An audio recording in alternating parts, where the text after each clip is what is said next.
Hey friends, welcome back to Sales and Business Growth for Busy Women. I am your resident sales and business nerd, Lindsay Fletcher, and this podcast is the place for small business owners to learn how to make more sales, have more time, and grow your business. Today's episode is a recent sales growth audit with Victoria. She owns Local List Home, which is an online marketing platform for local small businesses in the home space. So think construction and pool services and electricians and mosquito fogging and those types of things.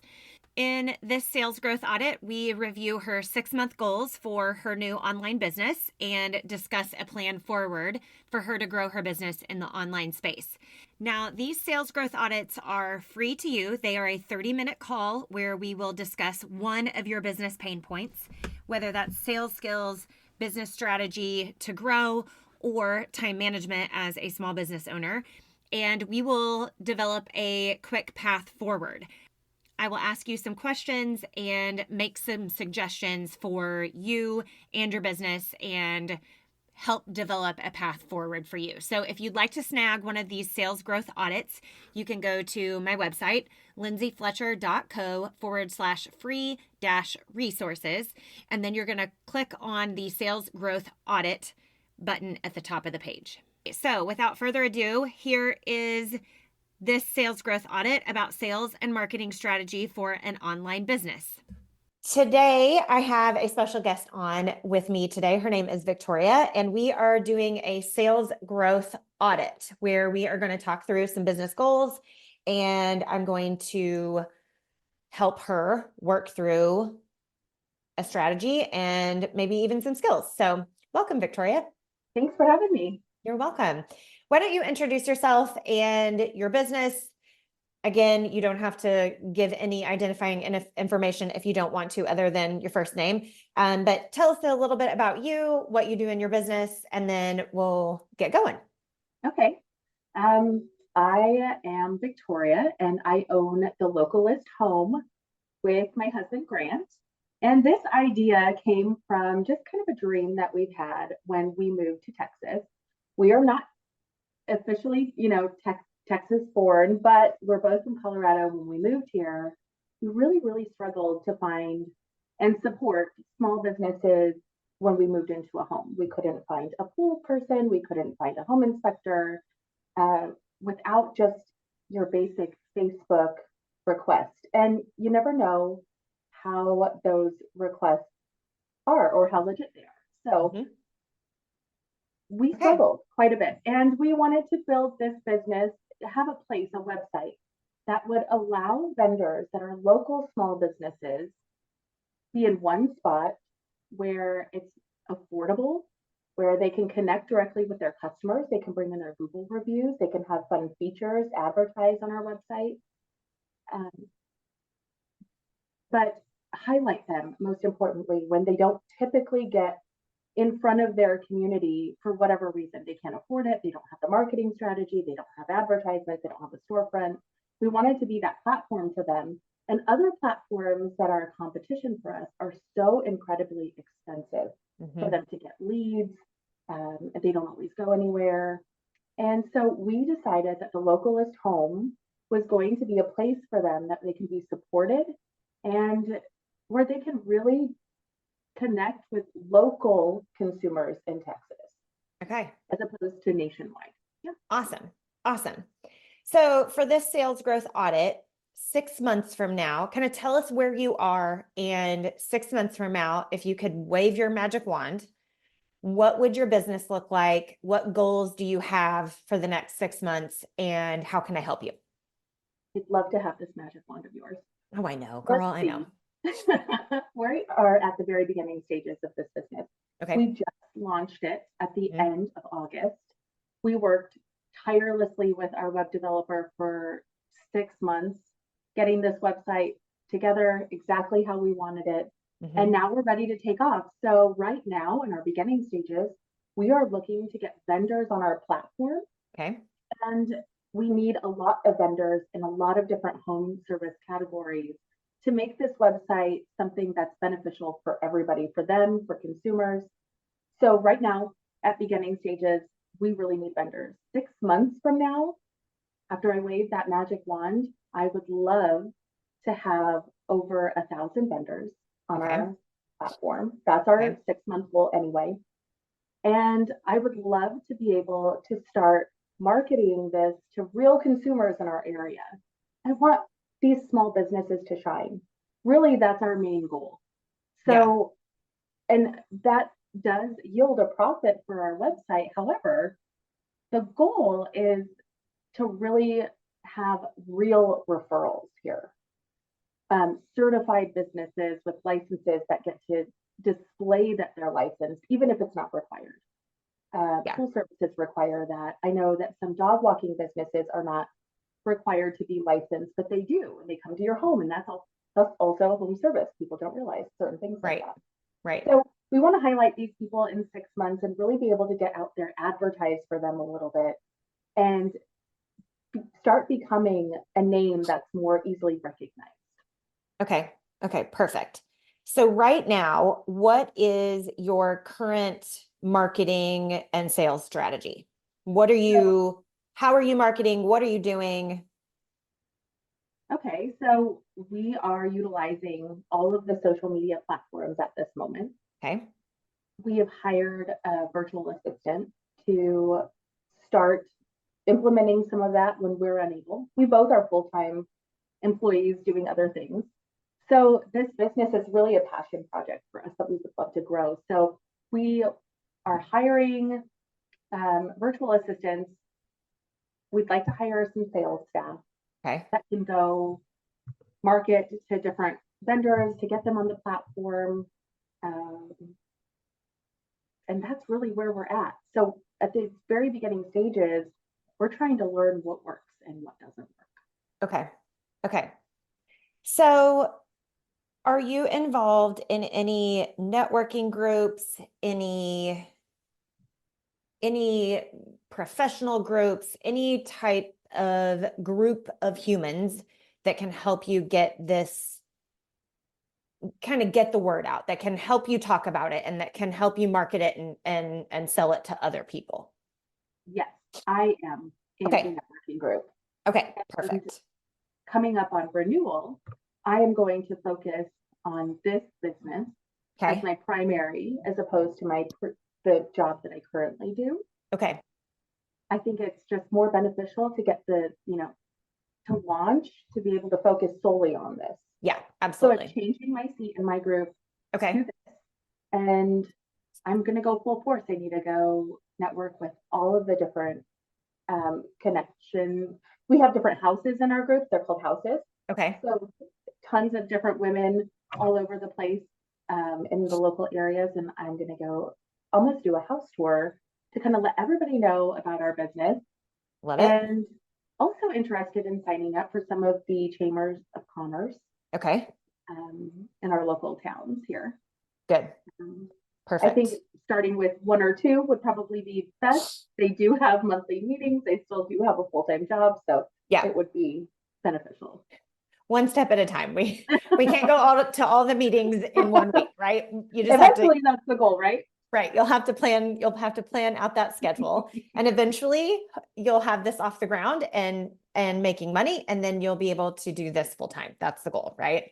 That is Okay. So let me ask you this. Are there, I'm kind of thinking outside the box here. Are there any groups that you could partner with? Are there any local contracting groups, or maybe within your networking group, or I'm trying to come up with the right words here, but are there any groups that you can maybe partner with that already have a base of these vendors? They already have the install base and customer base, or maybe it's an email list or a vendor list of sorts. Are there any of those groups that you could partner with to get people on your site?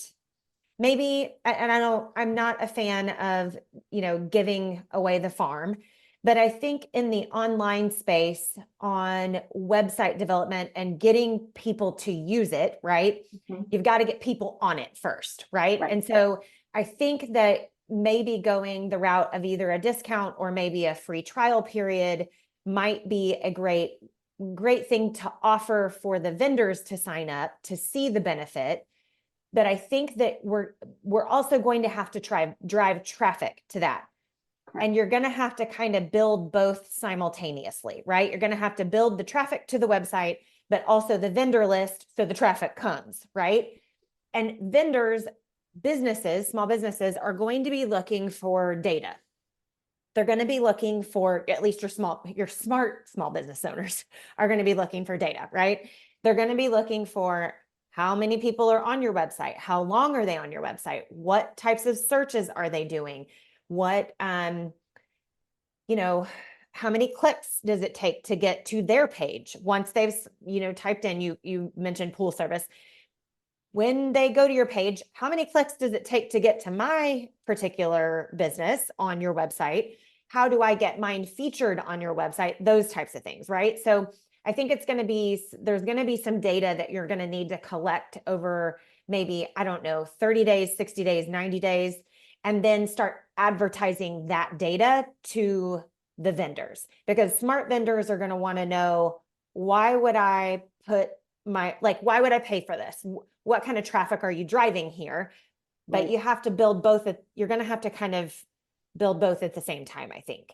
So are there any, and you don't have to answer this. This is just kind of a question to think about in your marketing strategy is, are there any groups, maybe your networking group, maybe the chambers of commerce, that you could offer some sort of trial period to some vendors to get them on there?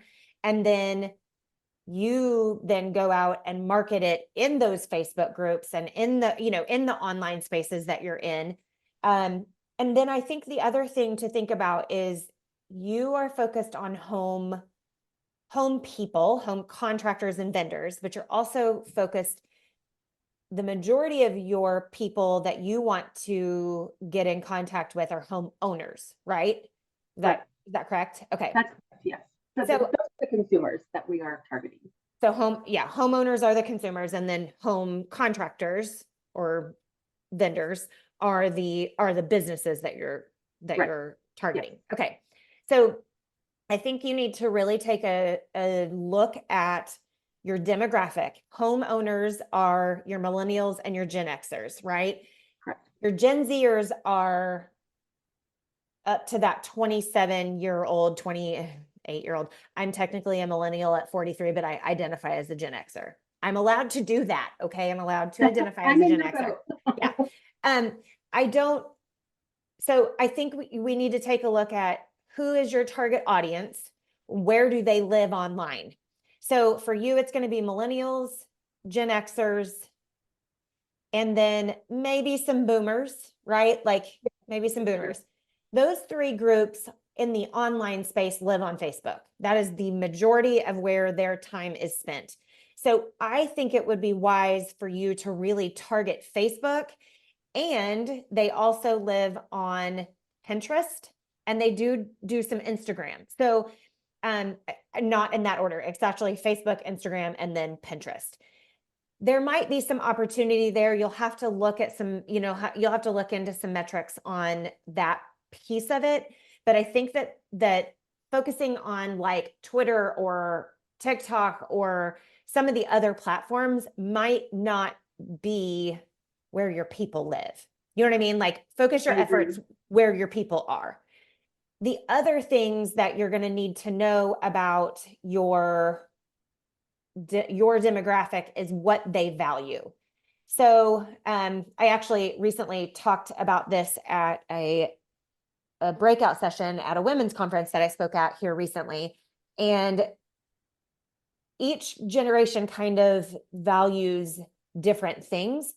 And so your millennials the top priority is price and quality, right? So if you've got on your vendor piece of it, they're looking for price and quality. They're also going to value brands that align with their values. Right. Okay. So, and then your Gen Xers are wanting to make the most of their money.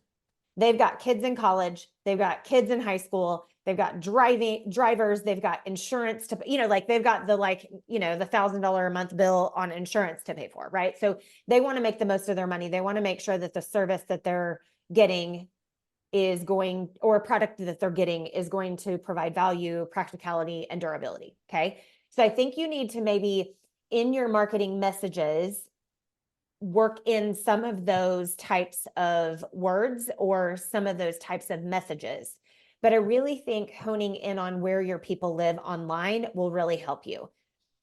I know in our particular area, we have a lot of Facebook groups. We have a lot of active, people asking for recommendations and all sorts of things.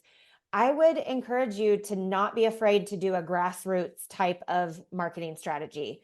Go into those local Facebook groups, ask for vendors, let your people know in those Facebook groups that you're there, that you are there to support them as consumers, that you're pulling in Google reviews, that you're making sure they know these people are licensed, that they're insured, whatever it is that that you can highlight about your site to drive consumers there. But then also let the local home contractors know, hey, we're here for you. We've got this type of trial. Don't be afraid to, I think, start at a grassroots, like where you live and where kind of homegrown type of strategy. I think that's something that people, I don't want to, I always say it's like a big mistake, but it's one of the things that they overlook is growing your audience right where you are and right where you live and where home is,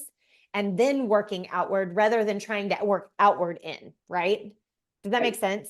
It absolutely makes sense, which is why we are focused right in our specific little city here. Yes. For right now.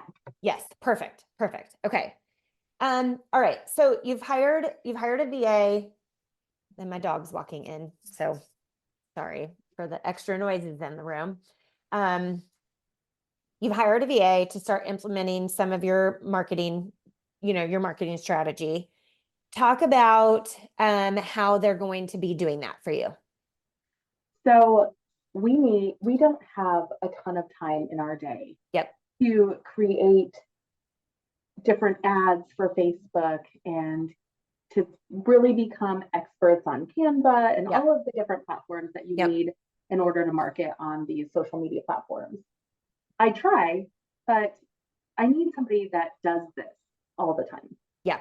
So she's an expert, the person that we interviewed and hired. Okay. And she's also affordable, which for a startup business is very important to me. She's going to be utilizing Facebook. So we have Facebook, YouTube, Instagram, and LinkedIn. Perfect. You are not the first person to mention Pinterest. So I think I need to listen to that little voice. I used to love Pinterest, but I haven't been on it in a while. So maybe I need to really refocus and look at that platform again. Because you're right. That generation really does look at it. There's a lot of opportunity there. Yeah, I agree. So she's going to create ads. She's going to create marketing material for us. We will approve it. And she's going to post it daily. Yep. On these platforms. Okay. So that's what she's going to do. Now, personally for myself, you're right. I need to go into these different groups. There are local groups that I can connect with. Okay. Local contractors, local realtors. There's a ton of different specialized groups on Facebook that I can go introduce myself. Yes, absolutely. It's getting out of my comfort zone and just doing it, right? I mean, not everybody's comfortable doing that. Right. So, well, and I will say, you're just going to have, for a while, you're going to have to take on the mentality that if I'm not talking about my business, no one else is either. Right? Like if I'm not marketing it and I'm not getting it in front of as many people as I can possibly get in front of at the ground stages, in addition to showing my face, showing your face and saying, I own this. Here's our goals. Here's what we want to do. Here's why we started this. And I want this to be a useful tool for the community, right? And so I know a lot of us, I don't love social media. It's not a place that I go and it's a warm and fuzzy for me. I do it because because it works, right? I do it in the right ways. It works. For our service-based business, we share a lot in Facebook groups, in our local Facebook groups, and networking and Facebook group sharing has been the two things that have helped us grow.